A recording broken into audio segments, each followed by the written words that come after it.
Welcome to the Ruby Tuesday. We're doing another review here with Venice and cicadas in the background. So I'm going to be as loud as I can. I'll do some editing. Hopefully you'll still be able to hear me and understand me. A new Netflix series called Keep Breathing. It's a limited series with episodes ranging from about 30 minutes to 38 minutes with the last one.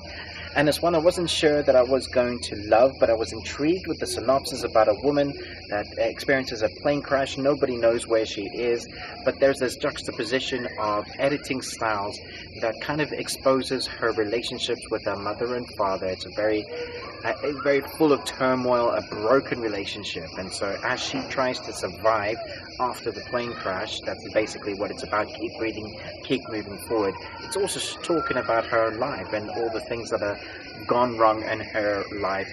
And she has these ghosts that kind of follow her. And so it's ghosts in the way that it's her mind kind of sorting things out, trying to help her survive as well as trying to sort out her relationships. Not that anybody's there with her, just trying to sort things out. And so it's this weird mixture, juxtaposition of her surroundings, of her trying to figure out how to start a fire, how to collect water, all those things that you, as you're watching as a viewer, if you know things about how to survive, you might find a little bit troublesome, because you might want to do different things. You might want to go, why are you doing that? Do it this way. This is how you find out where north is. But my wife and I, we talked about this, and actually putting yourself there is different to actually experiencing it. So I think some people might judge it to be, why didn't you do this? I think it's difficult to judge that unless you are actually there and experiencing, because you don't actually know how you would actually react. So it's an interesting one where it makes you go, but why didn't she do this?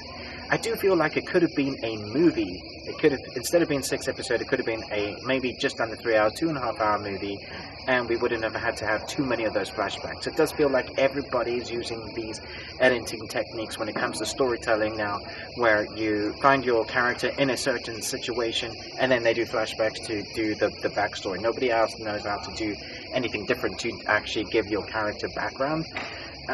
Which is a little bit annoying because everybody's using this technique. However, it does kind of work this way because there's relationship that they need to show her past, to show how strong she is as a person, for you to believe even a little bit what she's going through to be able to survive it. I'm not going to say whether she does. It is a limited series, so whatever happens at the end, that's how it's going to stay. I thought it was very entertaining. It could have been shorter. I'm going to give it 3.5 Nicolas Cages out of 5. I thought the actress herself was great. She did a good job with what she was given. She doesn't act herself on screen as it could be just an individual person acting on screen like Castaway, but because there are these ghosts, she does have people to act off of. So I think with what she's given and who she's acting against, it does well. The surroundings with the forest are fun to watch.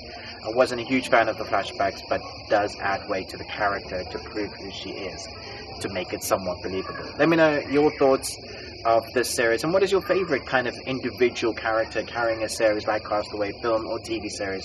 Thanks so much for watching, but most of all, until next time, remember, live long and choose great.